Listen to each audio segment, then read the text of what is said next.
जिनका मन सदैव उनके श्री चरणों में ही लगा रहता है, वही भगवान के रहस्य को जान सकता है।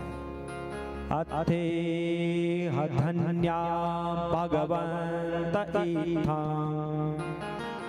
यद वासुदेवे लोकनाथे कुर्वन्ति सर्वात्मकमात्म भावम् न यत्र भूयः परिवर्तौ।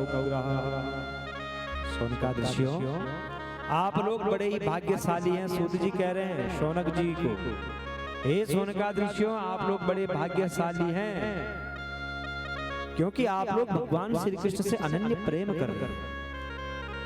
जो भगवान श्री कृष्ण से प्रेम करता है, जो भगवान श्री कृष्ण की भक्ति करते हैं, उनको फिर इस जन्म मरण रूपी संसार में नहीं आना पड़ता है। वो सदा के लिए फिर भगवान के ही लोक का वासी हो जाता है।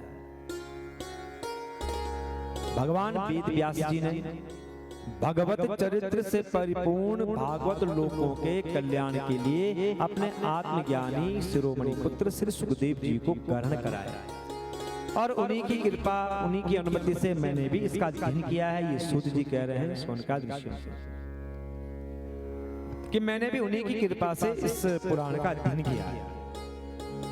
जब शौनक जी ने सुना तो शौनक जी कहते हैं, सूत सूत महाभागा वदनो वदतांबरा कथा भागवती पुण्या यदा भगवान सुका। सूत जी, आप वक्ताओं में श्रेष्ठ वक्ता हैं। अब हम आपके मुखार बिंद से वही भगवान की पूर्णमयी कथा सुनना चाहते हैं, जो कथा श्री सुखदेव जी ने कही है। कृपा कीजिए, हमको भी सुनाइए। हम ये जानना चाहते हैं कि ये कथा कहाँ पर हुई है, किस कारण से हुई है, और श्री कृष्ण द्वैपायन जी ने किसकी प्रेरणा से इस परमहंसों की संहिता का निर्माण किया है। क्या आवश्यकता पड़ी श्री व्यास जी को भागवत लिखने की, ये हम जानना चाहते हैं। शौनक जी कह रहे हैं। तो सूत जी कहते हैं, शौनक जी सुनिए, हम आपको बताते हैं कि व्यास जी ने ये पुराण क्यों लिखा है। द्वापरे समनुप्राप्ते तृतीये युग पर्यये जाता पराशराज योगी वासव्याम कलया हरे। द्वापर में महर्षि पाराशर जी द्वारा वसु कन्या सत्यवती के गर्भ से भगवान के कलावतार योगीराज व्यास जी का जन्म हुआ है। व्यास जी त्रिकालदर्शी हैं, भूत वर्तमान भविष्य सबको जानते हैं। ऐसी दृष्टि है कि भविष्य को भी जानते हैं कि भविष्य में क्या होने वाला है। एक दिन सूर्योदय का समय, भगवती सरस्वती के, थोड़ा शोर कम करें, गप न लगाएं, और अगर गप लगानी है तो पीछे आराम से बैठो कुर्सी में, वहाँ खूब गप लगाइए, कोई दिक्कत नहीं है। पर यहाँ पर आए हैं तो यहाँ पर कथा सुननी पड़ेगी भैया। यहाँ पर आए हैं तो यहाँ पर कथा सुनो, और हो सके तो यहाँ बैठ जाइए, आगे बहुत जगह है, यहाँ बैठ जाओ। सामने तब नहीं लगाएंगे आप लोग, वहाँ सामने बैठो, आगे आगे आ जाए, बहुत जगह है, पीछे आगे आओ, यहाँ बैठ जाइए। मुझे भी सरलता होगी देखने में थोड़ा कि कौन गप लगा रहा है, कौन कथा सुना रहा है। यहाँ बैठ जाइए। वहां तब है जब भीड़ ज्यादा होगी। आराम से बैठो, भगवान का दर्शन करो, भगवान की कथा सुनो। तो भूत भविष्य को जानने वाले एकांत में बैठे विचार किया कि चारों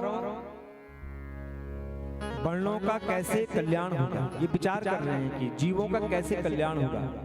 तो क्या किया, वेद के 4 भाग कर दिए, वेद के 4 विभाग कर दिए। ऋगु यजु सामर्थ व्याख्या वेदा चत्वार उद्धृता इतिहास पुराणं च पंचमो वेद उच्यते। ऋग्वेद, यजुर्वेद, सामवेद, अथर्ववेद, इनका पृथक्करण कर दिया, और इतिहास और पुराण को 5वां वेद कहा गया है। ऋग्वेद के ज्ञाता होते हैं पहले ऋषि, सामवेद के ज्ञाता होते हैं जैमिनी, यजुर्वेद के ज्ञाता होते हैं वैशंपायन और अथर्ववेद के ज्ञाता होते हैं सुमंतु। और इतिहास और पुराण के स्नातक रोमहर्षण जी हुए हैं। इस प्रकार शिष्य पर शिष्य और उनके शिष्यों के द्वारा वेदों के बहुत सी शाखाएं हो जाती। इसी प्रकार व्यास जी ने महाभारत की रचना भी कर डाली, 17 पुराण लिख दिए, इतिहास लिख दिया, महाभारत लिख दिया, वेदों का विभाग कर दिया, पर फिर भी मन को शांति नहीं मिल रही है, खिन्न है, उदास है व्यास जी। इतना कुछ कर दिया फिर भी मन को शांति नहीं है। और हम थोड़ा सा किसी को 10 रुपया देते हैं तो बवंडर मैंने उसको 10 रुपए दिए, कौन से बड़ी बात कर दी तूने 10 रुपए दे करके, बवंडर कितना करता नहीं करता। और यहाँ देखो व्यास जी को इतना कुछ करने के बाद भी खिन्न बैठे हैं, उदास हैं कि मैंने अपने जीवन में आकर के क्या किया, कुछ भी तो नहीं, जबकि बहुत कुछ कर दिया व्यास जी। संतोष नहीं मिल रहा है व्यास जी, उनका मन खिन्न सा हो गया है, सोचने लगे कि कहाँ मुझ में अपूर्णता रह गई है जो मेरे मन को शांति नहीं मिल रही है। उसी समय नारद जी की दृष्टि पड़ती है व्यास जी पर। अरे व्यास जी क्यों खिन्न बैठे होंगे।